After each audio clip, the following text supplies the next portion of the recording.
तो वीवर्स आखिरकार हमारी ये वायरिंग मुकम्मल हो गई। ये हमने एसी की तार लगाई है 2 कवर में, इसमें दोनों ब्लैक तारें हैं, वायरें ये देखें, ये एसी के लिए लगाई है। ये वायर हमने लगाई है, ये देखें, ये आई है। ये एक वायर इसकी ये आ गई है, ये आ गई है, ये देखें, ये मोटर के नेगेटिव पॉइंट के साथ जुड़ गई है, या किसी भी एक पॉइंट के साथ जुड़ गई है। ये एसी की मोटर है, ये डीसी नहीं है, ये रूम कूलर की एसी यानी सिर्फ बिजली से चलने वाली मोटर है। जुगाड़ में हमने ये लगाई थी, पहले भी मैं बता चुका हूँ व्यूअर्स। तो ये समझ ले वो है। और दूसरी जो वायर है ये देखें, इसमें से ये देखें, ये ब्लैक कलर की वायर इसमें से आई है। ये जो सेंटर वाला स्विच बटन है जिसे हमने इस मोटर के लिए एसी करंट में रखा है, ये स्विच बटन इसके ये देखिए ऊपर वाले पॉइंट में लग गई है।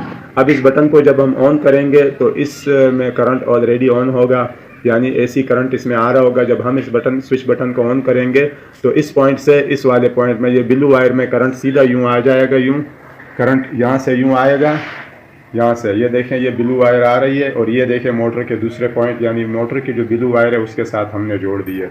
ये हमारी इस एसी करंट की वायरिंग है इस उसमें रूम कूलर में, जो सिर्फ इस मोटर के लिए है। बाकी डीसी के लिए ये 2 वायरें हमने मेन यूज़ की है।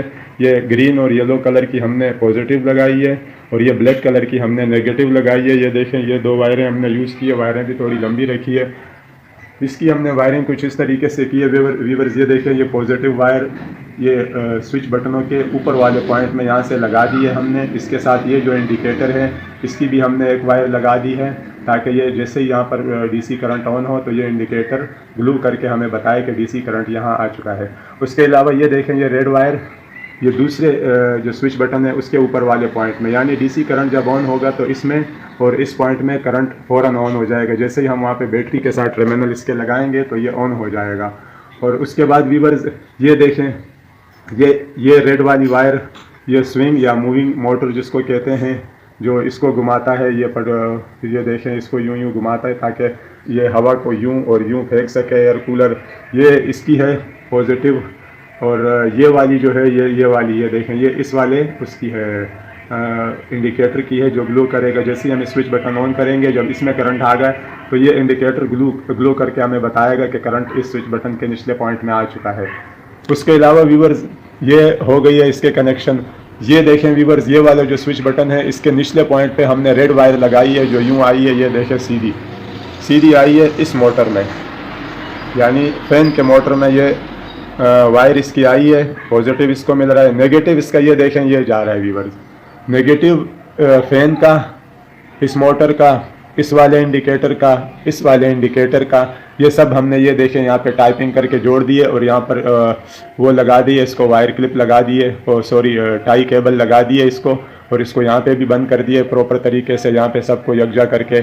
इसका नेगेटिव, इसका नेगेटिव ये वाले इंडिकेटर का, और इस स्विंग मोटर का नेगेटिव, और ये जो फैन है इसका नेगेटिव और मेन नेगेटिव सारे हमने यहाँ जोड़ दिए हैं। और पॉजिटिव इसकी हमने ये देखें, इस स्विच बटन में इस रेड वायर के थ्रू पॉजिटिव करंट आएगा, और इस स्विच बटन में जो मेन वायर है उसके थ्रू करंट आके इसी के थ्रू इस वाली रेड वायर में आएगा। और उसके जब ये स्विच बटन ऑन करेंगे तो ये स्विंग मोटर चल जाएगी, मूविंग मोटर भी जिसको कहते हैं, और साथ ये इंडिकेटर ग्लो करने लग जाएगा। और ये स्विच बटन जब हम ऑन करेंगे तो ये फैन ऑन हो जाएगा। और ये वाला स्विच बटन जो एसी करंट का, ये जब हम ऑन करेंगे तो ये एसी मोटर ऑन हो जाएगी। तो व्यूअर्स ये हमारा रूम कूलर अल्हम्दुलिल्लाह फ़िलहाल इसकी हमने जुगाड़ी काम किया ही है व्यूअर्स।